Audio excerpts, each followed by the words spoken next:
कि मुझे इस शरीर के साथ भगवान के पास जाना ही नहीं है। मन के साथ गोपियां भगवान के पास गईं, भगवान ने स्वागत किया। स्वागतम वो महाभाग प्रियम किम कर्माणि वः ब्रजस्यानामयं कश्चिद्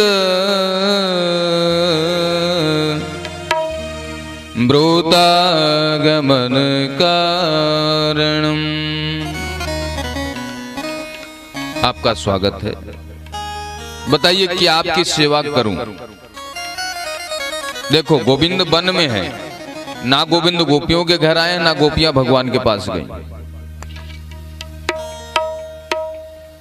पहले ही श्लोक बता रखा कि गोपियां शरीर के साथ नहीं गई, मन के साथ गई, और मन ही आपका भगवान के पास जा सकता है।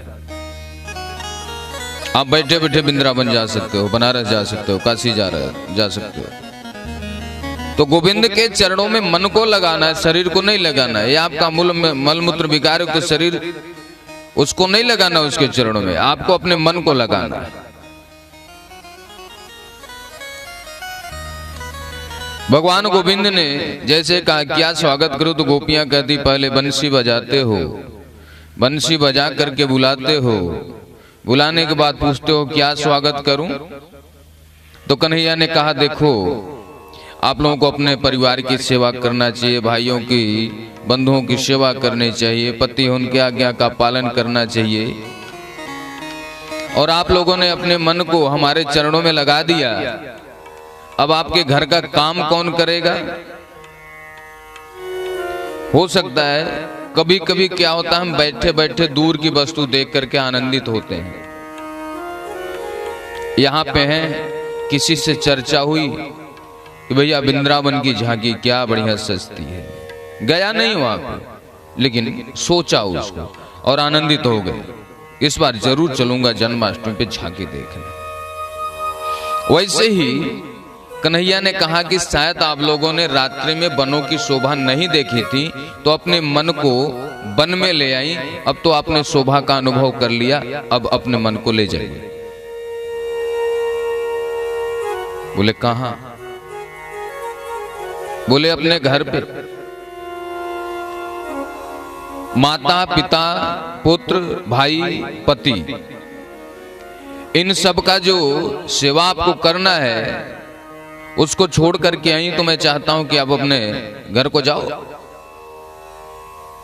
गोपियों ने बड़ी अच्छी बात कही, प्रभु चित्तम सुखेन भवता प्रहितम गृहेषु। मन जहां पे लगता है वहां पे शरीर भी जाना चाहता है। ध्यान देना बात को। अभी तो आपके पास केवल मेरा मन आया हुआ है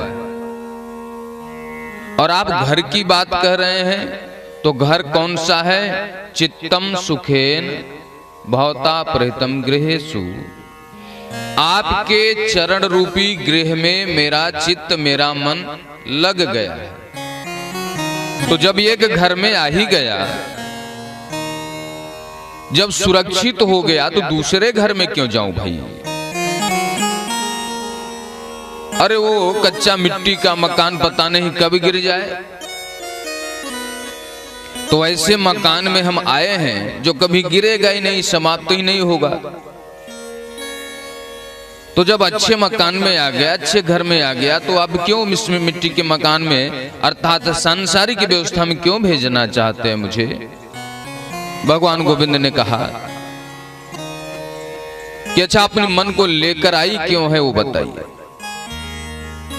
बोले महाराज हम लोग आपकी परिक्रमा करना चाहते हैं, अर्थात मन मयूर मोर की तरह अपनी मन को आपके साथ नचाना चाहते हैं।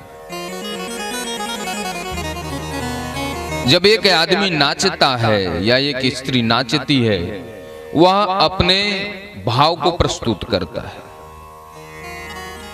और कौन से भाव का प्रस्तुत करेगा, उसके लिए ताल मात्रा की जरूरत नहीं होती। ध्यान देना, जो भक्ति में आता है, आपके अंदर भले या भागवत कथा हम नाच रहे हैं, लेकिन यदि मन के अंदर कहीं डीजे की बात है तो वही भाव प्रस्तुत हो जाएगा। आपके मन के अंदर जो भाव है वही आपके हाथ पांव भाव प्रस्तुत करेंगे।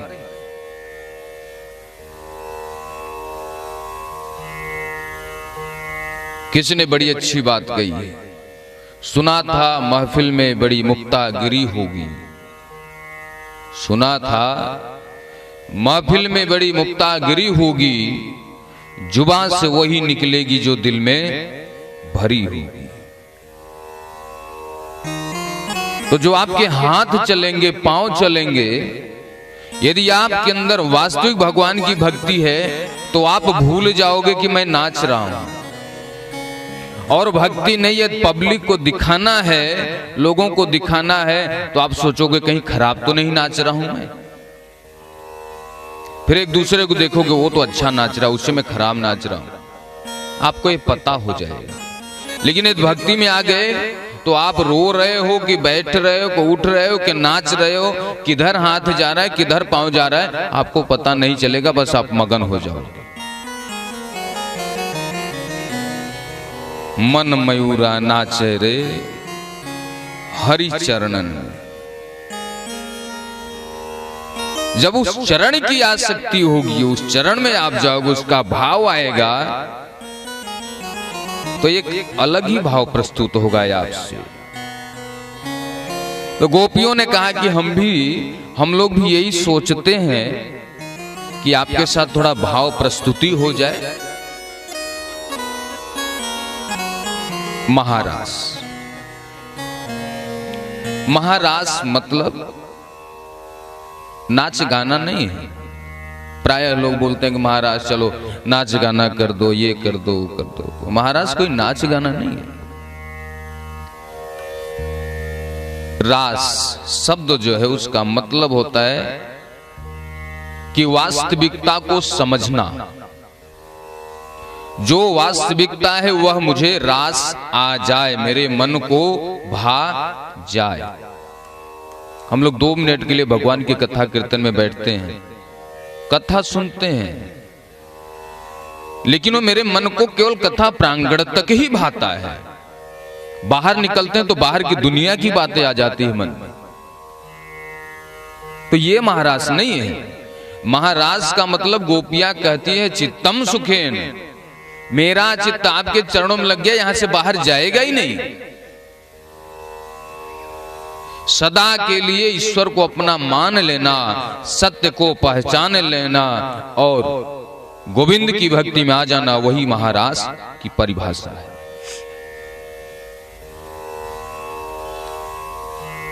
महारास प्रारंभ हुआ। जो गोपियां थीं उन्होंने विचार किया कि हम लोग इतने सुंदर हैं, इसलिए कन्हैया हम लोगों के पीछे आया है। भगवान गोविंद ने कहा कि जहां पे भक्ति है, जहां पे प्रेम है, वहां पे इस प्रकार की बातें करना शोभा नहीं देता। भगवान ने जैसे देखा कि इनको थोड़ा सा अहंकार हुआ, तो तासाम तत् सौभग मदम वीक्षमानम च केशव प्रसमाय प्रसादाय तत्रैवांतर्धीयत। भगवान गोविंद तुरंत राधा रानी को लेकर के अंतर ध्यान हो गए। कुछ दूर राधा रानी गई तो राधा रानी को भी थोड़ा सा मद हो गया कि सबसे ज्यादा अच्छी मैं हूं, इसलिए कन्हैया मेरे साथ है। लेकिन सुखदेव जी महाराज कहते हैं ऐसा नहीं है, राधा रानी को मद नहीं हो सकता, वो कृपा वाली है। राधा रानी ने विचार की कि कन्हैया हमें लेकर के चले आए, सारी गोपियां रोती रहती हैं, आज कन्हैया अंतर ध्यान हो गए, सारी गोपियां रोएंगी। तो राधा रानी कहती हैं केशव आप मुझे लेकर के कहां चले जा रहे हो? अरे आप जंगल में लेके चले जा रहे हैं मुझे, मेरे पैरों में दर्द हो रहा, मैं अब चल नहीं पाऊंगी, आप मुझे गोद में उठा लो। न पारे हम चलितुम नयमाम तत्र ते मनः। अब मेरा चलने का मन नहीं है। राधा रानी ने जानबूझ करके नाटक किया कि यदि केशव मेरे साथ रहेंगे तो गोपियां रो रो के मर जाएंगी। कन्हैया ने देखा कि राधा रानी ये सोच रही कि सबसे अच्छी ये है, कन्हैया ने उनको भी छोड़ दिया।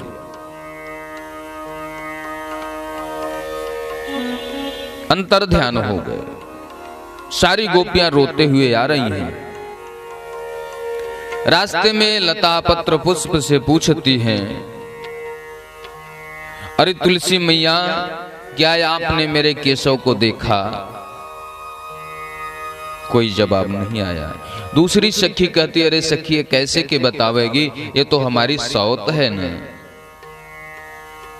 पीपल के वृक्ष से पूछती हैं, अरे वासुदेव भगवान, आपके तो पत्ते पत्ते में देवता निवास करते हैं, क्या आपने जाने का रास्ता देखा, किधर से गए मेरे श्याम? जवाब नहीं आया। दूसरी सखी कहती है, इसके पत्ते पत्ते में देवता निवास करते हैं, इसलिए यह अहंकारी हो गया, क्यों बताएगा? बरगद के वृक्ष से पूछती हैं, कद तुलसी कल्याणी गोविंद चरण प्रिय। बरगद के वृक्ष से कहती हैं कि आप तो बुढ़े बाबा हो, आपकी बड़ी बड़ी जटाएं हैं, आप तो अनुभव वाले हो, बता सकते हो कन्हैया किधर से गए, कोई रास्ता हो तो बता दो। जवाब नहीं आया। एक सखी कहती, सखी ये बुढ़ा हो गया, इसकी बुद्धि काम नहीं करती, ये नहीं बताएगा। लता पत्रों से पूछती हैं, इधर से मेरे श्याम गए हैं, मेरे श्याम कहां हैं, किधर गए? आपके ऊपर जरूर हाथ रख करके गए होंगे श्याम, तो रास्ता बताओ, किधर से गए मेरे श्याम? कोई जवाब नहीं आया। चली आ रही हैं। रास्ते में राधा रानी मिल गई, वो भी बैठ करके रो रही हैं। अरे सखी आप क्यों रो रही हो? बोले जो आपको हुआ वही मुझे भी थोड़ा सम्मत हो गया, केशव मुझे भी छोड़ करके चले गए। कितना भी प्रेमी हो या दूसरा, वहां पे अहंकार आ गया, क्रोध आ गया, ईर्ष्या आ गया, तो प्रेम नहीं रहता, फिर वो जबरदस्ती का प्रेम हो जाता है। प्रेम जब